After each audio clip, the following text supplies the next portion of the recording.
Hola, hola amigos, ¿cómo están? Bienvenidos otra vez a mi canal. Yo soy Guli Nieto y esto es Que ver y dónde. Bueno, pues seguimos en octubre, obvio, entonces tendremos más historias de terror, pero dije, necesito conectar más con el tema de ahora y qué mejor que hablar de el cine mexicano de terror. Allá porque soy mexicano. Entonces me puse a hacer una muy buena investigación y en efecto, cuando pensamos en películas de terror, pensamos en producciones gringas o incluso japonesas, pero casi no pensamos en películas mexicanas.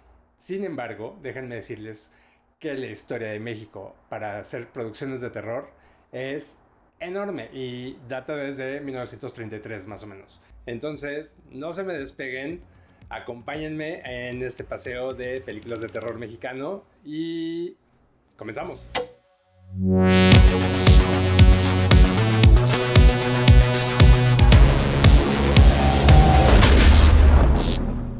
Antes de continuar, amigos, no se les olvide suscribirse a mi canal, piquen en la campanita para que les lleguen las notificaciones de los nuevos videos que estoy subiendo. Así que píquenle.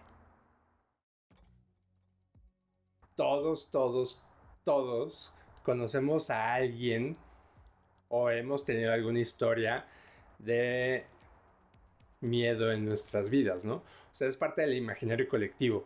Tenemos historias desde leyendas como La Llorona o el Charro Negro. Tenemos nuestros propios monstruos como el Coco o el Chupacabras. Parte de todas estas historias han hecho posible que se creen programas como La Hora Marcada o La Telaraña o incluso en radio La Mano Peluda. Vaya, y bueno, si a eso le sumamos el Día de Muertos, o sea, miles de historias. Y vamos a ver varios ejemplos de ello, de cómo empezó el cine mexicano de terror y qué es lo que se está haciendo ahora. Y bueno, a ver, pues las primeras películas de terror mexicana datan de 1933. La Llorona es dirigida por el cubano Ramón Peón. Después vino una que se llama el Fantasma del Convento de 1934 y después El Misterio del Rostro Pálido, que es de 1935 y es de Fernando Bustillo. Todas estas películas clásicas pues responden un poco a lo que era el expresionismo alemán, que tuvo mucha influencia durante las primeras décadas del siglo XX, en donde pues se hacía una crítica al positivismo y lo que se quería hacer énfasis era como en vivir las emociones, o sea, que el público entendiera como las emociones del personaje de una manera cruda y real. Entonces, entendemos a los personajes y a los villanos por su psicología. En los años 50 y 60, pues se viene una oleada de héroes, en su mayoría luchadores, como el Santo y Blue Demon, donde combaten contra estas figuras míticas de los clásicos de terror, como eran Drácula, El Hombre Lobo o Las Momias, ¿no?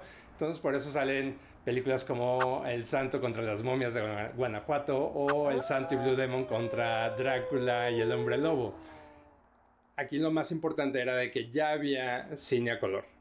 Entonces lo que más importaba era resaltar como la fisonomía de los monstruos, que se viera como toda esta parte lúgubre y lo que se buscaba era que el aspecto físico de los monstruos o de estos personajes malvados fuera lo que diera miedo.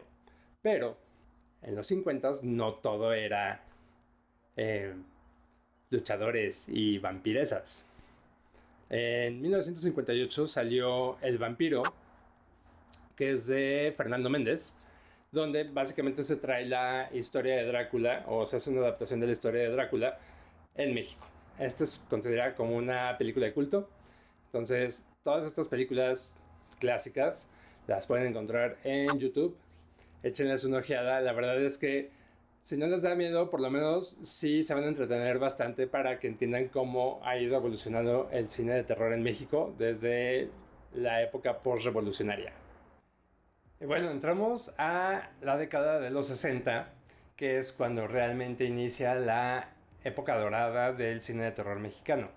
Entonces tenemos producciones como El Escapulario de Servando González o la tetralogía de terror de Carlos Enrique Taboada, que inicia en el 68 con Hasta el viento tiene miedo, y luego le siguen El libro de piedra, Más negro que la noche, y la última que sacó fue Veneno para las hadas en los 80s. Aquí lo que les quiero platicar es un poco de la sutileza. El que enseña menos espanta más. ¿Por qué? A ver, tres de estas películas de Taboada han tenido sus remakes, y aquí se ha querido aprovechar como un poco la tecnología para infundir más gore y miedo en el espectador. Pero las películas de los 60s y 70s que se hicieron, pues dan más miedo porque no enseñan tanto y es más sutil la forma de espantar, porque es un terror un poco más psicológico, y pues esas cositas dan más miedo que cuando ya te lo enseñan todo, ¿no? Entonces, este es un muy buen punto porque las películas de los 60 tienen a favor, en contra de sus remakes, de que el miedo es una cosa psicológica y muy, muy, muy sutil. Nosotros, o sea, todos los mexicanos estamos, por así decirlo, educados desde niños a tenerle miedo a lo que no conocemos. Y esto es una parte muy importante de las películas de terror de los 60s y 70s. Porque lo que no ves es lo que más miedo te da. Y bueno, en la década de los años 90 llega mi paisano Guillermo el Toro y nos trae Cronos, o La invención de Cronos, que es no es una adaptación, pero yo siento que más bien es una apropiación de las historias de vampiros.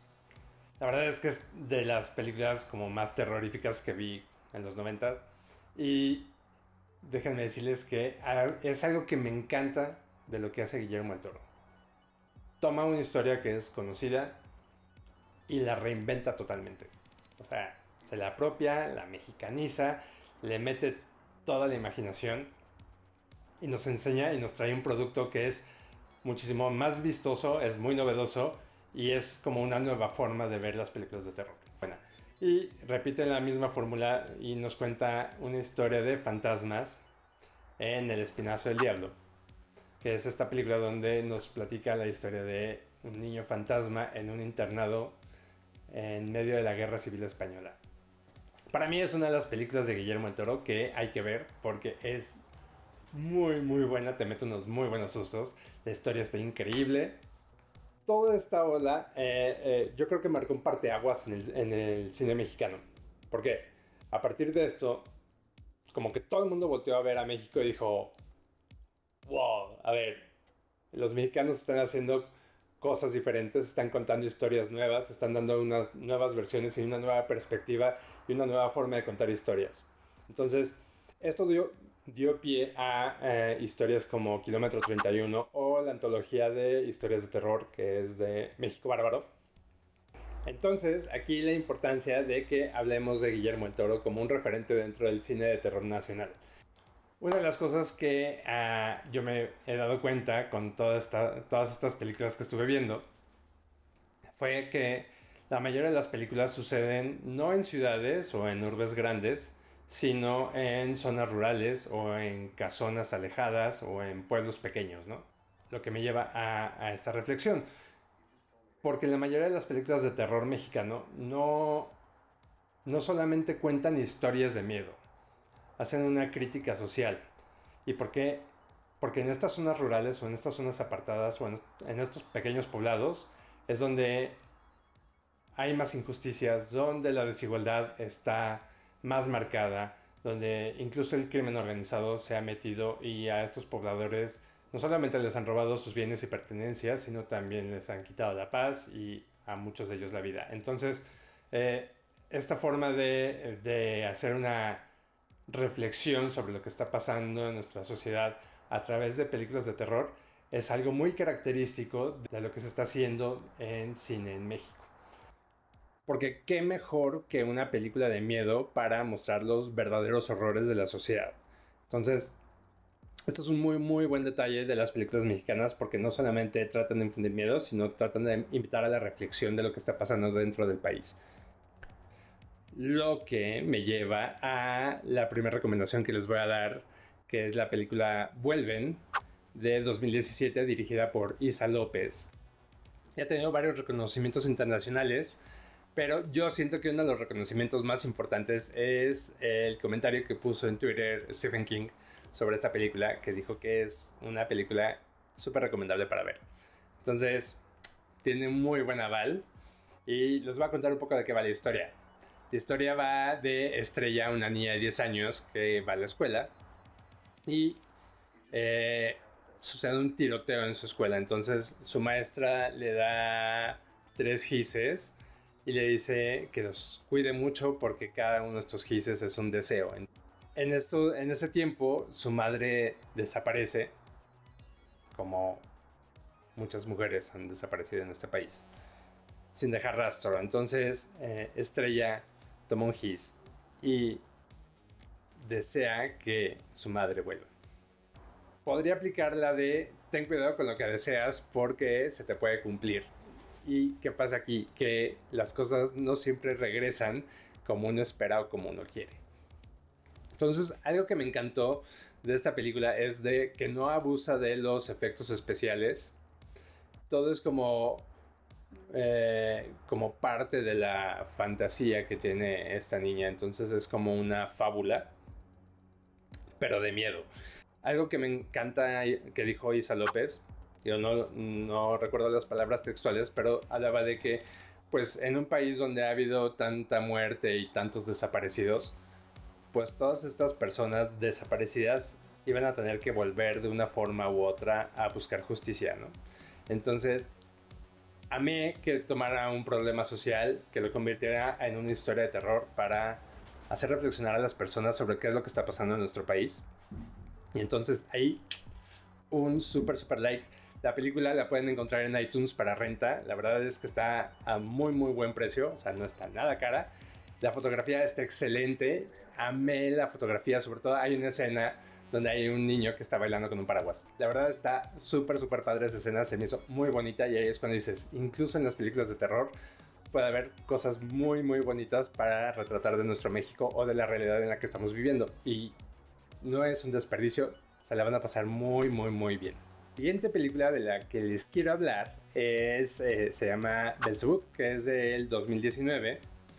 Lo que pasa en esta historia nos cuenta la vida de Emanuel Ritter, un policía que lleva unos casos horribles que se han cometido en contra de la población infantil en esta ciudad fronteriza. Es una cosa espeluznante, la verdad. Desde el momento 1 ya estás enganchado porque estás viendo cosas como muy feas, pero esto hace que el personaje de Joaquín Cosío empiece a caer en una espiral de desesperación y está todo atormentado. Entonces siente su dolor, siente su rabia y su impotencia, como incluso va perdiendo el sueño. Y sí, es de esas películas que después de verla te deja esa sensación de no quiero estar solo, porque sí es bastante terrorífica. La verdad es que también es muy entretenida, tiene buenos efectos. Yo amé la actuación de Joaquín Cosío, se me hizo muy buena. La verdad es que se me hace uno de los grandes actores que tenemos en México en este momento. Y amé que hablar en español y en inglés como en ciudad fronteriza y a veces pocheando. Entonces hay momentos en que esta situación se vuelve un poco cómica y alivia un poco la tensión. Entonces está súper padre eso.